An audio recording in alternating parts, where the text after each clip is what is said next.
Last जो video था उसमें हमने एटीट्यूड के फंक्शंस देखे थे और एटीट्यूड को प्रभावित किस तरह से एटीट्यूड डेवलप होता है वो फैक्टर्स देखे थे। ये वाला जो वीडियो है इसमें हम बात करने वाले हैं सोशल इन्फ्लुएंस और पर्सुएशन की, जो कि एक्चुअली में एटीट्यूड चेंज करने की टेक्निक्स होती हैं। ठीक है, इनके माध्यम से बाहरी प्रभाव से एटीट्यूड को चेंज किया जाता है। तो इन दोनों को हम देखते हैं। तो सोशल इन्फ्लुएंस क्या होता है? जब किसी पर्सन के थॉट्स या फीलिंग्स या बिहेवियर किसी और पर्सन से इन्फ्लुएंस होकर चेंज हो जाएं, तो वो चीज़ होती है सिंपली सोशल इन्फ्लुएंस। ठीक है, जैसे कि आपका कोई फ्रेंड है, वो जिम जा रहा है और आप देखते हैं कि वो पतला हो गया है, तो आप भी जाके जिम ज्वाइन कर लें उससे प्रभावित होकर, तो दैट इज़ सोशल इन्फ्लुएंस। या जैसे गांधी जी थे, तो गांधी जी ने मतलब जब फ्रीडम स्ट्रगल में आए तो काफ़ी सारे लोगों ने अपनी जॉब छोड़ के वॉलंटरी अपनी जॉब छोड़ी और फ्रीडम स्ट्रगल में आ गए उनकी पर्सनैलिटी से प्रभावित होके, तो दैट इज़ सोशल इन्फ्लुएंस। ठीक है, सोशल इन्फ्लुएंस के हम फीचर्स देखें तो ये कॉन्शियस भी हो सकता है और अनकॉन्शियस भी। जैसे कई बार गवर्नमेंट कॉन्शियसली ट्राई करती है लोगों को इन्फ्लुएंस करने का एडवर्टीज़मेंट के थ्रू। ठीक है, वहीं अनकॉन्शियस भी हो सकता है। जैसे महेंद्र सिंह धोनी के लंबे बाल थे, तो उन्होंने किसी को प्रभावित करने के लिए नहीं रखे थे, उनको अच्छा लगता था, लेकिन बहुत सारे लड़कों ने उनको कॉपी किया, तो दैट इज़ अनकॉन्शियस।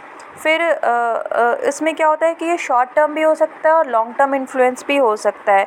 जैसे कि शॉर्ट टर्म में बालों को कलर करना, लोग बाल कलर्स करवा लेते हैं, जीन्स का चलन होता है, कभी फटी जीन्स आ जाती हैं चलन में, कभी कुछ, तो दैट इज़ शॉर्ट टर्म। फिर लॉन्ग टर्म में हो सकता है कि भाई जैसे कि लॉन्ग टर्म में ये था कि बहुत लंबा लोगों के पूरे जीवन काल पे असर पड़ जाए। जैसे गांधी जी के जीवन पे गांधी जी का इन्फ्लुएंस MS स्वामीनाथन के जीवन पे पड़ा था, या स्वामी विवेकानंद के जीवन पे रामकृष्ण परमहंस का, तो वो लॉन्ग टर्म एक इफ़ेक्ट हो जाता है। मतलब शॉर्ट टर्म भी हो सकता है, लॉन्ग टर्म भी हो सकता है। फिर जो आपके ये होता है सोशल इन्फ्लुएंस होता है, ये पॉजिटिव भी हो सकता है, नेगेटिव भी हो सकता है। जैसे नेगेटिव में देखें तो गांधी जी के कुछ फ्रेंड्स थे जो कि स्मोकिंग वगैरह करते थे, तो गांधी जी भी स्मोकिंग करने लगे थे। फिर पॉजिटिव भी होता है कि भाई आपका कोई फ्रेंड है, वो जैसे फ़िटनेस के लिए बहुत अपनी मेहनत करता है, तो आप उसको देख के फिट रहने लगो, तो दैट इज़ पॉजिटिव इन्फ्लुएंस। फिर जो पावरफुल पीपल होते हैं उनके पास ज़्यादा सोशल इन्फ्लुएंस की कैपेसिटी होती है। जैसे अमिताभ बच्चन या कोई भी बड़ी पर्सनालिटीज़ कुछ करते हैं, तो उनकी सोशल इन्फ्लुएंस की जो कैपेसिटी होती है that is more than an ordinary person. ठीक है, तो ये तो हो गया सोशल इन्फ्लुएंस। अब हम आते हैं परसुएशन पे। तो persuasion is part of social influence. अगर सोशल इन्फ्लुएंस ऐसे अगर हम देखें तो एक हिस्सा उसका परसुएशन है। ठीक है, तो परसुएशन क्या होता है कि deliberate attempt to make someone do something and believe in something. यानी पहली चीज़ क्या है, इसमें डेलिबरेट अटेम्प्ट है, मतलब हम ज़बरदस्ती कोशिश कर रहे हैं किसी को कुछ सोचने पे मजबूर करने के लिए या किसी से कुछ करवाने के लिए। सोशल इन्फ्लुएंस हम देखते हैं कि डेलिबरेट हो भी सकता है, नहीं भी हो सकता है, लेकिन परसुएशन नेसेसरी है कि डेलिबरेट अटेम्प्ट ही होता है।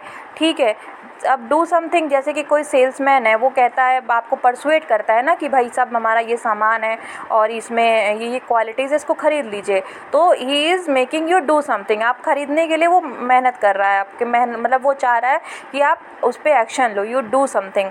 फिर उसके बाद आता है यू बिलीव इन समथिंग। जैसे राजा राम मोहन रॉय जी ने बहुत कोशिश की लोगों को ये विश्वास दिलाने में कि सती प्रथा एक इल प्रैक्टिस है। ठीक है, अब हम देखते हैं कि ये मतलब फॉर्म ऑफ सोशल, जो मैंने पहले बताया कि सोशल इन्फ्लुएंस का ही एक पार्ट है। अब हम देखते हैं कि क्या क्या टेक्निक्स हैं जिसके माध्यम से परसुएट किया जा सकता है दूसरों को। पहला जो टेक्निक है वो है आर्ग्यूमेंट, मतलब आर्ग्यूमेंट देके लोगों को उनको आप बात करो, बात करने में लोगों को अलग अलग आर्ग्यूमेंट्स दो, जिससे उनकी जो थॉट प्रोसेस है दैट चेंज। आपका जो आर्ग्यूमेंट है वो लॉजिकल होना चाहिए, प्रॉफिटेबल होना चाहिए और बेनिफिशियल होना चाहिए। इसको BPL भी मैंने शॉर्ट में लिखा है, ऐसे याद कर सकते हैं, बेनिफिशियल, प्रॉफिटेबल एंड लॉजिकल। अब जैसे मान लीजिए कंप्यूटराइजेशन के बारे में आपको लोगों को समझाना है, तो हम बोलेंगे कि भाई लॉजिकल में क्या है कि इसकी प्रोसेस जो है वो शॉर्ट है, मतलब कम टाइम में आपका काम हो जाएगा। और प्रॉफिटेबल ये है कि मतलब ये इससे काफ़ी ज़्यादा प्रॉफिट हो सकता है। फिर उसके बाद बेनिफिशियल ये है कि इससे आपका जो वर्कलोड है वो रिड्यूस हो सकता है। तो इस तरह से हम क्या कर रहे हैं, दूसरे को लॉजिकल आर्ग्यूमेंट के थ्रू अपनी बात मनवाने की कोशिश कर रहे हैं। फिर दूसरा एक ये तो हो गया आर्ग्यूमेंट, एक टेक्निक। नेक्स्ट टेक्निक है इंसेंटिवाइजेशन। ठीक है, इंसेंटिव देना किसी को। जैसे मिड डे मील में लोग की अटेंडेंस बढ़ी, जब खाना मतलब लोगों को मिलने लगा मिड डे मील की वजह से बच्चों की जो अटेंडेंस थी वो स्कूल्स में बढ़ी। तो दैट इज़ आपका एक टेक्निक है परसुएशन की। इंसेंटिव कर रहे हैं हम, इंसेंटिव दे रहे हैं। ठीक है, अब ये एग्जाम्पल था, इन सब एग्जाम्पल को याद कर लेना चाहिए और इनको प्रॉपरली, जैसे मिड डे मील का एग्जाम्पल हो गया या राजा राम मोहन रॉय का एग्जाम्पल हो गया, वो बहुत मतलब अच्छे एग्जाम्पल, और इनको बार बार हम लिख सकते हैं अपने आंसर में। ठीक है, फिर इंसेंटिवाइजेशन, मतलब पहले जैसे कि लोगों को इंसेंटिव दे के कोई काम कराना, फिर लोगों को डरा के या उनसे जैसे कह सकते हैं कि हेलमेट ना पहनने पे फ़ाइन लेना, मास्क ना लगाने पे फ़ाइन लेना, तो डैट इज़ डिसइंसेंटिवाइजेशन। ठीक है, फिर स्केयर फैक्टर, लोगों को डरा के काम करवाना, लाइक जो गुटखा के पैकेट्स पे बहुत ही ख़तरनाक से वो चिपके रहते हैं, और या गुटखा के लिए एक वो वाला ऐड भी आता है जिसमें एक व्यक्ति को दिखाते हैं कि कैंसर हो गया, तो डैट इज़ स्केयर फैक्टर है, लोगों को स्केयर करना है। रिपीटेड रिमाइंडर हम कर सकते हैं, जैसे कि ड्यूरिंग कोविड जो हमारा रिंगटोन था that changed into corona related information. ठीक है, तो वो क्या था, वो रिपीटेड रिमाइंडर था, that was form of persuasion. ठीक है, तो ये था आपका परसुएशन और सोशल इन्फ्लुएंस पे। फिर इसके बाद हम देखते हैं इनके टाइप्स पे।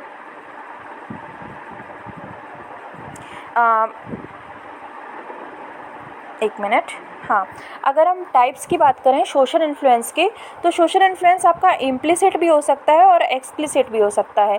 इम्प्लिसिट में मतलब ये होता है कि आपने किसी ने कोई कॉन्शियस एफर्ट नहीं किया, कोई रिटन रूल नहीं लिखा हुआ था, लेकिन वो चीज़ अपने आप हो गई। इसका एक एग्जांपल है कन्फॉर्मिटी। इसलिए कि कन्फॉर्मिटी ये होता है कि doing things to have a sense of belonging, क्योंकि दूसरे लोग, हम एक पर्टिकुलर ग्रुप में हैं और उस ग्रुप के लोग जैसे कर रहे हैं वैसे हम करने लगें। क्यों करते हैं हम ऐसा? स्टीम नीड्स, मतलब हमें ज़रूरत होता है कि हमें दूसरे थोड़ा सा अप्रिशिएट करें। ठीक है, फिर उसके बाद हमें फियर ऑफ रिजेक्शन, मतलब कहीं कोई हमें ग्रुप से ना निकाल दे। कई बार लोग स्मोकिंग करने लगते हैं, टीनेजर्स स्पेशली, ताकि उन्हें ऐसा ना हो कि लोग चढ़ाने लगें। फिर अवॉइडेंस ऑन कॉन्फ्लिक्ट्स, कोई कहीं अगर हम कुछ अलग ग्रुप से अलग बिहेव कर रहे हैं तो कोई हमसे लड़ाई झगड़ा ना करे। अप्रूवल ऑफ अदर्स, दूसरे हमें अप्रूव करें।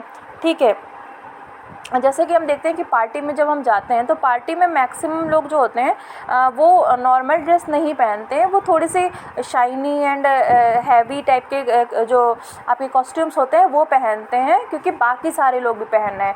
वहाँ पे अगर हम ऑर्डिनरी कपड़ा पहन के चले जाएंगे तो थोड़ा सा लोगों को मतलब हमें अंदर से अच्छा नहीं लगेगा। तो दैट इज़ कन्फॉर्मिटी, वो जो बिहेवियर हमारा आया है वो आया है कन्फॉर्मिटी के कारण। ठीक है, फिर इसके बाद आता है एक्सप्लिसिट सोशल इन्फ्लुएंस। एक्सप्लिसिट में क्या होता है कि यहाँ पर थोड़ा कॉन्शियसली एफर्ट होता है, जहाँ पर हमने देखा कि जब कन्फॉर्मिटी में हम ये नहीं जानते हैं कि ये चीज़ कॉन्शियसली हो रही है, मतलब ये कॉन्शियस मतलब कन्फॉर्मिटी हमसे हो जाती है, हम जान भी नहीं पाते हैं कि कन्फॉर्मिटी यहाँ पे लग रही है। ठीक है, कॉम्प्लायंस में कॉन्शियस चीज़ें हो, मतलब एक्सप्लिसिट में हम देखते हैं एग्जाम्पल कंप्लायंस में क्या होता है कि लोगों को पता होता है कि their behaviour is changing due to outer atmosphere. जैसे कि जैसे कहीं पे कोई लाइन लगी हुई है, वहाँ पर लाइन के थ्रू राशन कार्ड के थ्रू आपको कुछ सामान मिल रहा है, वो लाइन पे लग के मिल रहा है, तो आप भी वहाँ पे जाके लाइन पे लग गए, तो वो है कंप्लायंस। ठीक है, और कंप्लायंस जो होता है वो क्यों होता है? क्योंकि वो आपके सिर्फ और सिर्फ थोड़ी देर के लिए होता है, और वो सिर्फ बिहेवियर चेंज होता है, वहाँ कोई स्पिरिट में मतलब आंतरिक रूप से चेंज नहीं आता है, तो दैट इज़ कंप्लायंस। फिर आता है आइडेंटिफिकेशन में हम किसी पर्सन के जैसा बनना चाहते हैं, तो वो जैसे MS धोनी की स्टाइल को जब यूथ कॉपी करता है तो दैट इज़ आइडेंटिफिकेशन। फिर इंटरनलाइजेशन में आइडेंटिफिकेशन में क्या होता है, हम उसके जैसा बनना चाहते हैं। तो क्या किया लोगों ने कि एम एस धोनी के जो बाल थे उनको कॉपी कर लिया। बट अगर इंटरनलाइजेशन से करेंगे तो हम उस पर्सन की पूरी पर्सनालिटी को लेटर एंड स्पिरिट में अपनाना चाहेंगे, मतलब उसके जो वैल्यूज़ हैं, जो उसके विचार हैं, उनको भी अपनाना चाहेंगे। That is identification. जैसे आपके श्री स्वामी विवेकानंद जी ने जब उनको उनके जो गुरु जी थे रामकृष्ण परमहंस, उनके पूरे पर्सनालिटी को, उनके पूरी एटीट्यूड को अपनाया, तो दैट वाज कॉल्ड इंटरनलाइजेशन। ठीक है। फिर उसके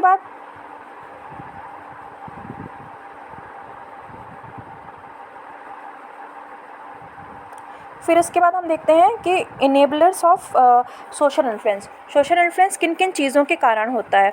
तो जैसे कि ऊपर डिस्कस किया, पीयर प्रेशर से होता है, लोगों के हमें अप्रूवल चाहिए होता है, और इसमें स्पेशली सेम एज ग्रुप वाले लोगों का ज़्यादा प्रभाव पड़ता है।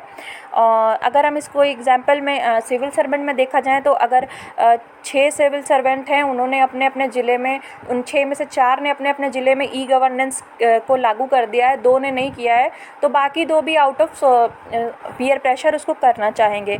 फिर करिश्मा मतलब कि कोई पर्सनालिटी है, उसकी पर्सनालिटी बहुत ही ज़्यादा कैरिज्मेटिक है, तो उससे भी लोग प्रभावित हो जाते हैं। तो जैसे कि एडोल्फ हिटलर की पर्सनालिटी थी, स्वामी विवेकानंद की पर्सनालिटी थी।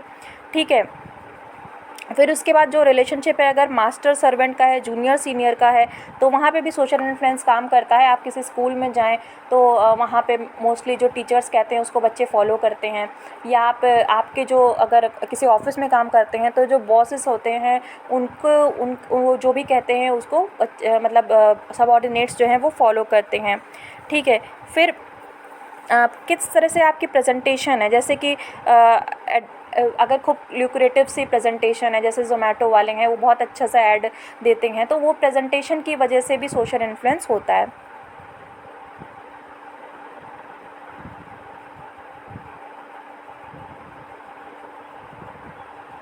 फिर हम परसुएशन में हमने परसुएशन की टेक्निक्स को देख लिया था। अब हम देखते हैं परसुएशन में मतलब और परसुएशन में कि टेक्निक्स में एक टेक्निक छूट गई थी, अपील टू साइक, मतलब कि जो व्यक्ति का जो वो है माइंडसेट है उसको अपील करना, दैट इज़ परसुएशन का एक टेक्निक। ठीक है। जैसे कि जब हम उसकी बात करते हैं, स्वच्छ भारत मिशन में हमने लोगों की वुमेन की डिग्निटी से उसको जोड़ा, वुमेन की डिग्निटी से ओपन में टॉयलेट को हमने उसको जोड़ा वुमेन की डिग्निटी से, तो डैट इज़ उसके साइक को, लोगों की साइक को अपील किया वो चीज़। ठीक है। फिर इसका एक और फीचर्स में परसुएशन के फीचर्स में एक और चीज़ आती है, वो होती है एम्पैथी। ठीक है। एम्पैथी में क्या होता है कि हम उस व्यक्ति के मतलब एम्पैथी के थ्रू भी चेंज कर सकते हैं। ये टेक्निक्स की जो अभी तक मैंने पीछे टेक्निक बताई थी, ये 2 टेक्निक्स छूट गई थी, अपील टू साइक और एम्पैथी। एम्पैथी में क्या होता है कि हम दूसरे के जगह पे खुद को रखते हैं, तो उस वजह से भी व्यवहार में परिवर्तन आता है। उदाहरण के लिए, जब मेल मेंबर्स किसी फैमिली के लिए किसी दिन खुद से खाना बनाएं, कोई वुमेंस डे है, उस दिन खुद खाना बनाएं, तो उन्हें महिलाओं की जो के प्रति जो एक संवेदनशीलता उनके अंदर डेवलप होगी। ठीक है। फिर एक चीज़ देख लेते हैं परसुएशन और मैनिपुलेशन में अंतर। तो परसुएशन एथिकली न्यूट्रल है, मतलब ये इसका ये एथिकली ये ना तो इसको हम कह सकते हैं कि अच्छी चीज़ है या बुरी चीज़ है, लेकिन मैनिपुलेशन जो होता है वो उसका एक नेगेटिव कोनोटेशन होता है। ठीक है। परसुएशन में स्टिल लोगों की फ्री विल होती है। अगर कोई सेल्समैन है, वो हमको कोई चीज़ बेच रहा है, तो अल्टीमेटली हम होते हैं जो डिसाइड करते हैं कि हम या तो उसका सामान लेंगे या नहीं लेंगे। मैनिपुलेशन में हम बहुत ज़्यादा कंट्रोल करते हैं लोगों को और कोशिश करते हैं कि वो हमारी बात को मान ही लें। ठीक है। फिर उसके बाद लोगों को सेटिस्फेक्शन होता है आफ्टर बीइंग परसुएटेड। अगर आप कोई सामान किसी के घर मतलब कोई सामान है, आपने आपको सेल्समैन ने उसके फीचर्स बताए और आपने ख़रीद लिया, तो भी आपको बुरा नहीं लगेगा। बट आप कोई व्यक्ति है उसको बुरा लगता है अगर वो मैनिपुलेटेड हो जाता है और बाद में उसको रियलाइज़ होता है कि हम जो है मैनिपुलेटेड हो गए हैं। फिर परसुएशन और प्रोपेगेंडा में अंतर देखें तो परसुएशन तो वही है कि किसी को किसी बात के बारे में समझाना, लेकिन प्रोपेगेंडा जो होता है वो मेनली जो होता है वो इंस्टीट्यूशनल बेस्ड होता है और वहाँ आइडियोलॉजिकल बेस्ड होता है। किसी आइडियोलॉजी को किसी इंस्टीट्यूशन के माध्यम से हम किसी को उसको वो करना चाहें, किसी के अंदर स्थापित करना चाहें, दैट इज़ कॉल्ड प्रोपेगेंडा। जैसे कि ISIS या और भी जितनी संस्थागत रूप से काम होते हैं, दैट इज़ प्रोपेगेंडा। ठीक है। फिर एक सिविल सर्वेंट के जीवन में परसुएशन का क्या महत्व है? तो परसुएशन का महत्व सिविल सर्वेंट के जीवन में देखें तो पब्लिक रिप्रेजेंटेटिव्स में हमें डील करना पड़ता है। जैसे कि पब्लिक रिप्रेजेंटेटिव और जो सिविल सर्वेंट हैं उनका तो मतलब काम जो होता है वो रिलेटेड होता है, तो उनको वो कोई ना कोई, जैसे मान लीजिए अपना काम लेके आएंगे तो उनको परसुएट करना होगा, या उनसे अगर हमें मतलब उनको अपना कोई हमें आइडिया इम्प्लीमेंट करना होगा, तो हमें उनको उसके बारे में अवगत कराने के लिए, और वो उनको उसको मानने के लिए तैयार नहीं है, तो हमें परसुएशन का काम करना होगा थ्रू, या मतलब मेनली तो इसमें आर्ग्यूमेंट वाला परसुएशन ही लगेगा।